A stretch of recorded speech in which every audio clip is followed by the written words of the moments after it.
جہاں بین الاقوامی سطح پر ہر کوئی غزہ میں معصوم جانوں کی ہلاکتوں پر مذمت اور افسوس کا اظہار کر رہا تھا، وہاں ایک مسلم ملک ایسا بھی تھا جو اسرائیل کے ساتھ تجارتی تعلقات مضبوط سے مضبوط کرنے میں سرگرم تھا۔ جی ہاں، نئے ہونے والے انکشافات نے ترکی کی اس دوغلی پالیسی پر کئی سوالات جنم لیے ہیں۔ آخر ایسی بھی کیا مجبوری تھی کہ ترکی اسرائیل کو مسلسل آئل کی فراہمی میں سہولت فراہم کرتا رہا؟ نئی تحقیق سے پتہ چلا کہ انقرہ کی جانب سے مئی میں غزہ میں اسرائیلی کارروائیوں پر تجارتی پابندیاں عائد کیے جانے کے باوجود ترکی سے اسرائیل کو خام تیل کی ترسیل جاری رہی۔ پروگریسو انٹرنیشنل کی حمایت یافتہ سٹاپ فیولنگ جینوسائیڈ کمپین کے محققین کی طرف سے مرتب کردہ شپنگ ڈیٹا اور سیٹلائٹ تصاویر اس بات کی نشاندہی کرتی ہیں کہ ایک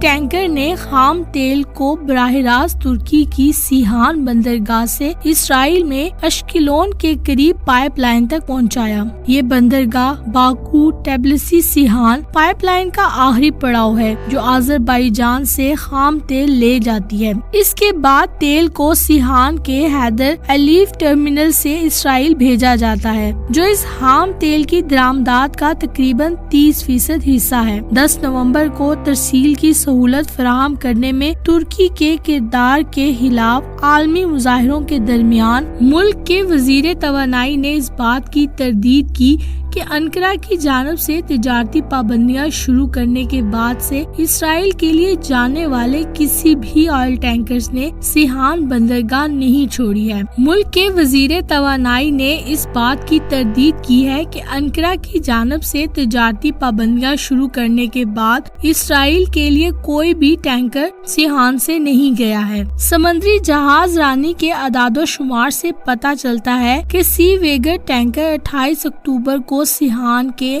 حیدر الیف ٹرمینل پر پہنچا تھا اور روانگی کے بعد اسے اپنی قابلیت سے زیادہ بھاری ہونے کے طور پر خاص طور پر ریکارڈ کیا گیا تھا۔ چونکہ ٹرمینل باکو ٹبلسی سیہان پائپ لائن کا آخری نقطہ ہے اور سمندری ٹریفک کے مطابق تقریباً خصوصی طور پر خام تیل برآمد کرتا ہے، تو یہی خیال کیا جا رہا ہے کہ ٹینکر ممکنہ طور پر ازری خام تیل پر ہی سوار ہوگا۔ ترکی نے اس ٹینکر کو لے جاتے ہوئے اپنا ٹریکنگ سگنل بند کر دیا۔ کئی دن بعد سسلی میں دوبارہ نمودار ہوا۔ سیٹلائٹ کی مدد سے لی گئی تصاویر سے صاف ظاہر ہے کہ ترکی کی جانب سے اسرائیل کو خام تیل کی فراہمی کی گئی ہے، وہ بھی اس وقت جب عالمی سطح پر اسرائیل پر تجارتی پابندیاں لگائی گئی تھی کہ کوئی بھی ملک، خاص طور پر مسلم ممالک، اسرائیل کو تجارتی طور پر کوئی سامان فراہم نہیں کریں گے۔ یہ فیصلہ اس لیے کیا گیا تھا کہ اسرائیل کی جانب سے غزہ میں معصوم جانوں کو بڑی ہی بے دردی سے قتل کیا جا رہا تھا۔